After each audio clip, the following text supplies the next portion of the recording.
Hola, ¿qué tal? Mi nombre es Tony de Japón, desde Japón. Estamos aquí con Alejandro de Paraguay. Este es el segundo video con respecto a las becas de pregrado, becas que ofrece el gobierno de Japón a través de las embajadas de diferentes países. Alejandro es un becario de las becas MEX. Tú ganaste la beca en Paraguay y ahora estás preparándote para la universidad, porque ganarse la beca solamente implica ganarse el financiamiento, más no el ingreso a la universidad. Sí.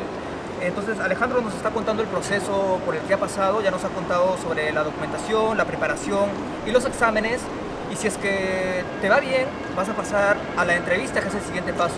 Alejandro, después de que aprobaste los exámenes, de que pasaste el nivel de inglés y el de japonés, ¿cómo fue el proceso de la entrevista?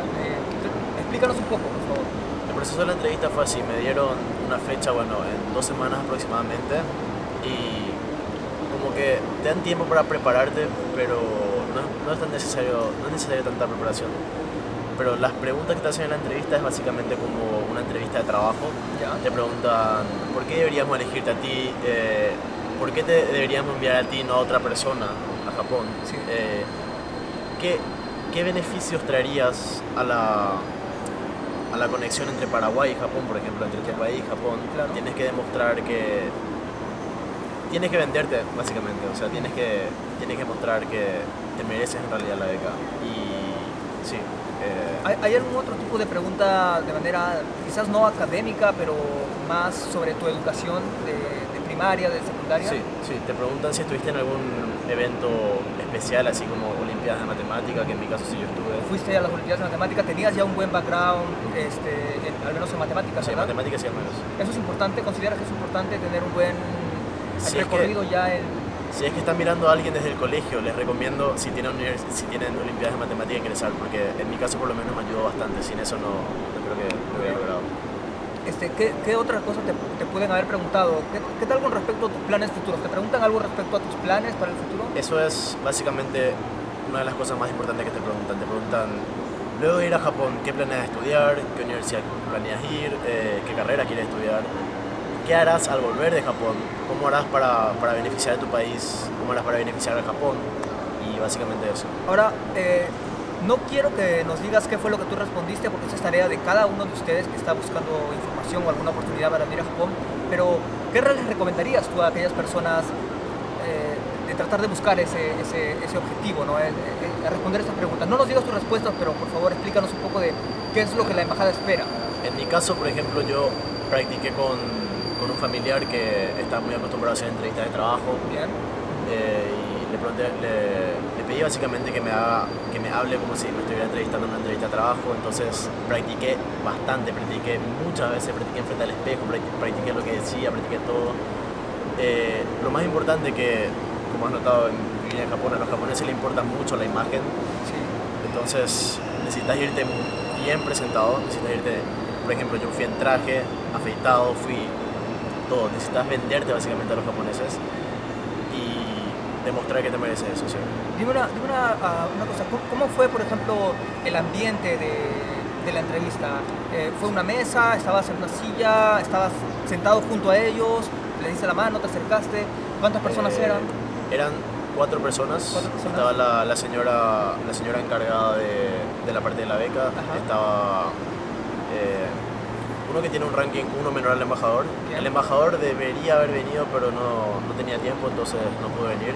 Pero básicamente van a estar personas muy importantes al lado contrario tuyo de una mesa, por ejemplo, que fue en mi caso. Y tienes que... ¿Algún japonés? El japonés, sí. El representante de Japón en Paraguay de la embajada. Y básicamente te piden, bueno, vamos a hacer en español, por ejemplo, de cada idioma de cada país, en español la mayoría de la entrevista. Después te hablan todo en inglés y si tú mencionaste que tienes un nivel de japonés, tienes que hablar en japonés para demostrar cuál es tu nivel. Entonces, mayormente la entrevista fue en español. Sí. Y también te probaron en los idiomas que Sí. supuestamente tú deberías Sí. saber, ¿no? En inglés. ¿Y hablaste también en japonés? Sí, un poco japonés. Un poco en japonés. ¿Todos te hacen preguntas? Todos te hacen preguntas. ¿Y el ambiente es tenso o es muy amigable? ¿Cómo lo sentiste?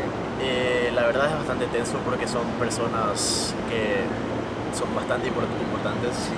Por ejemplo, un ex becario que ahora está en una posición muy importante en el gobierno, la señora de la embajada, el representante de Japón, como que son personas bastante importantes y tenés que mantenerte serio también, no puedes estar siendo amigable con ellos. Pues hay que ser muy profesional, a pesar de la falta de experiencia, hay que ser muy profesional. Sí, a pesar de la falta de experiencia, lo que el mayor consejo que puedo dar es pensarlo como una entrevista de trabajo.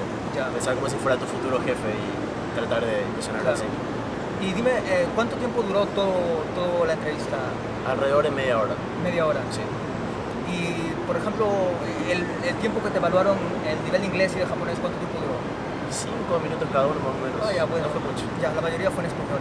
Y dime, después de que pasa la entrevista, llega el momento de tensión y de nervios, de esperar los resultados. Sí. ¿Cuánto tiempo pasó y cómo te anunciaron los resultados? Pasaron una o 2 semanas. ¿2 semanas? Y yo lo que básicamente hice fue olvidarme de todo, de desestresarme, salir con mis amigos, con mi familia, disfrutar. Y de repente un día a la mañana me suena el celular. Sí. Y de repente me llama la señora de la embajada, esto fue uno de los momentos más felices de mi vida. Que escuché, señor Alejandro, usted fue seleccionado para no sé qué cosa, para ir a Japón, ¿no? Y no sé, eso fue uno de los momentos más felices de mi vida.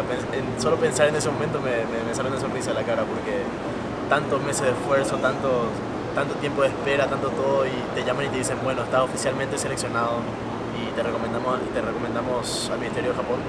Y en diciembre de este año, en enero de este año va a estar llegando tu respuesta, te dicen básicamente. Qué bueno, y felicitaciones por ello. Me imagino que es un momento importante de tu vida, como bien lo mencionas, y bueno, y que demuestra además que el sacrificio valió la pena. Sí.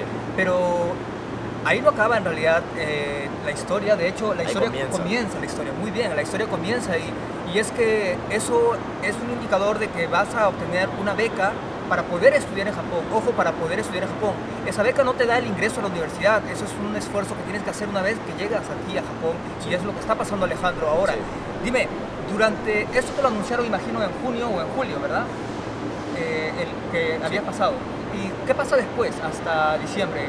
¿Tienes que hacer algún papeleo o solamente te queda esperar? Absolutamente nada.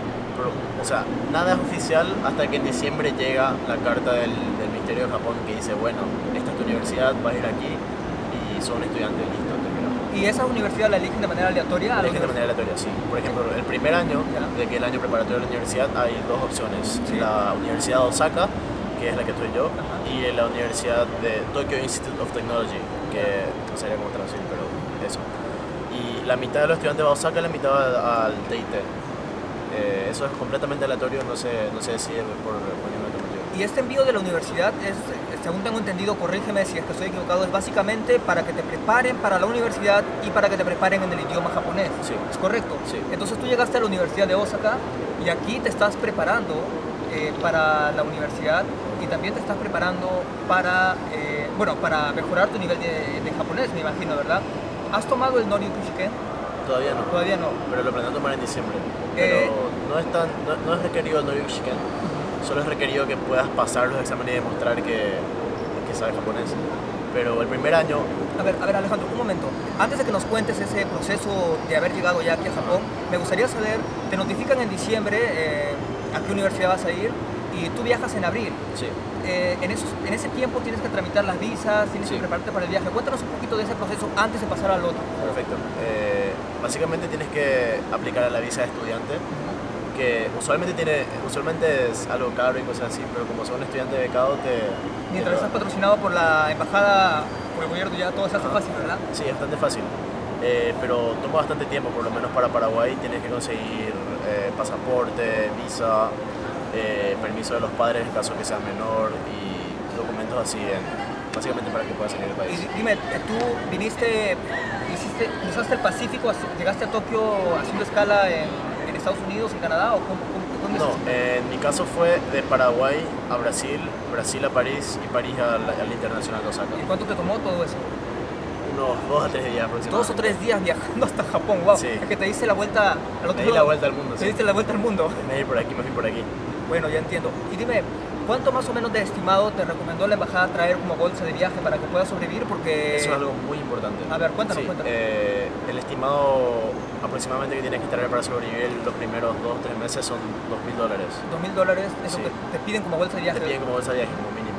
Y si no tienes el dinero, creo que puedes prestar a la universidad y después vas pagando, pero eso no estoy seguro porque casi nadie hace eso. porque al llegar a la universidad tienes que pagar adelantado 3 meses, los primeros 2 meses. ¿De la residencia? Y el último mes antes de salir. Oh, mira. Tienes que pagar adelantado, tienes que pagar la comida, tienes que pagar tus útiles, tienes que pagar libros, tienes que pagar muchas cosas y eso requiere mucho dinero. Y también, no sé, si quieres cocinar o cosas así, tienes que comprar cosas para tu departamento. Sí. Bueno, eso es muy diferente, por ejemplo, lo que pasa en posgrado. Si alguno está interesado en posgrado, tengo también links en la descripción, pero el proceso es muy diferente a lo que nos cuenta. En posgrado es más sencillo, creo yo, y representa menos gastos, aunque la bolsa de viaje es la misma. Pero es un buen tip que nos has dado. En pregrado tienes que correr con más gastos de libros, de pagar, no sé si sea solamente en la Universidad de Osaka, pero es un dato importante que nos has contado. Alejandro, vamos a seguir hablando ahora de lo que pasa una vez que llegas a Japón, cómo te has adaptado y qué es lo que haces, cómo te preparas para la universidad. Así que nos vemos en el siguiente video. Gracias, Alejandro, de Paraguay. Estamos hablando sobre las becas de pregrado.